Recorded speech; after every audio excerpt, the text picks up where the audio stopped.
Hello and welcome to a new video. Throughout the trailers and preview materials for Scorn, there's been a handful of creatures we've seen time and time again. These jerks have appeared in every trailer but the pre-alpha one, and we've seen their variants over and over again. This thing from the 2016 trailer hasn't reappeared full size, but we have seen a baby version of him in the 2020 Series X trailer, and he also appears decapitated in some concept art that was posted quite a while back.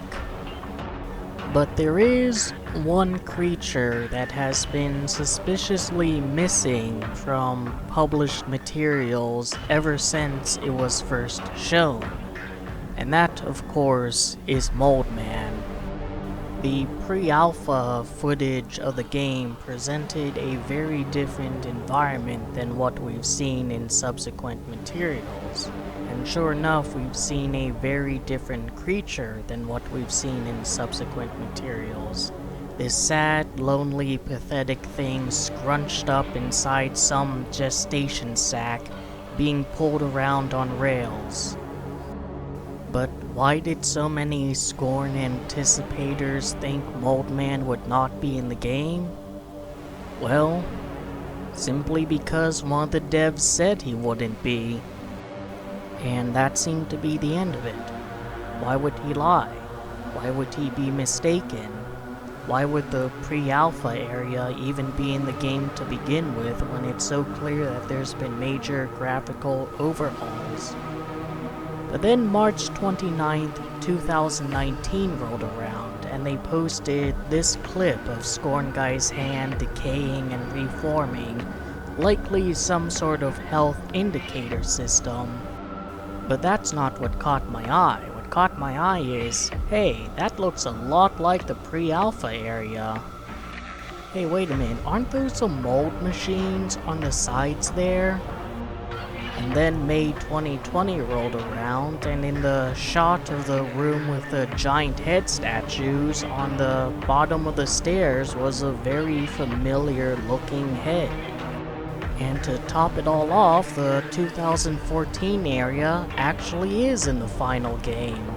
So now there's a lot of reason to doubt. And so I reached out to one of the Scorn developers and sent them this picture of a side-by-side comparison of the face on the stairs and Moldman. And he replied to me, I quote, "The creature on the right is still in the game, and it plays a role in some of the levels." And so there you have it, Moldman confirmed for Scorn. And yet, the wording interests me a lot because he said some of the levels, not just the one we've seen. The pre-alpha area seems to take place in some sort of closed environment. I like to think it might be a massive puzzle, some place you need to escape by completing smaller tasks, one of which involves handling Moldman. If that is the case, then we are going to see other Moldmen throughout the game, or at least in different areas as the dev said.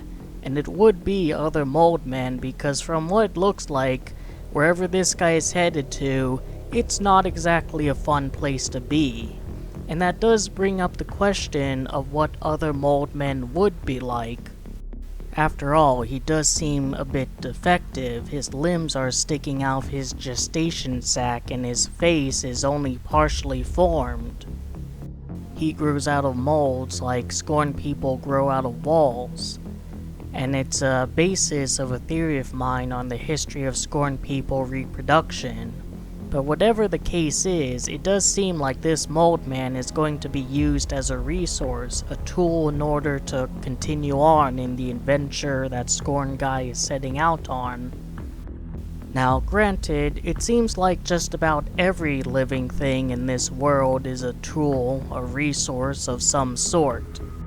I'm gonna make a bit of a baseless conjecture and say I don't think either of these two decided to be in that situation there, with all that crap welded to the Scorn person and being enclosed inside his chest for the tiny gremlin pod thing. And so it could be that mold men are things that Scorn people grow and use, and if they're defective, they're discarded, perhaps churned down into raw biomass for a different purpose. In fact, it's likely that Scorn Guy, the player character, is going to be one of the few entities with any actual agency trekking through these derelict ruins, utilizing the machinery that others had no choice but to use in order to further his adventures, completing some of the tasks others were born to do and died doing in order to open new doors and continue progressing through this strange, derelict, creepy, unsettling world of odd forms and somber tapestries. Scorn Guy probably isn't going to have much of a character. After all, there's only so much you can really do in a first-person game with no dialogue and no cutscenes, but would give him some uniqueness in the world itself. But of course, that is something we will have to wait and see for ourselves. Hopefully there's an update soon, and hopefully the game does come out at a reasonable time.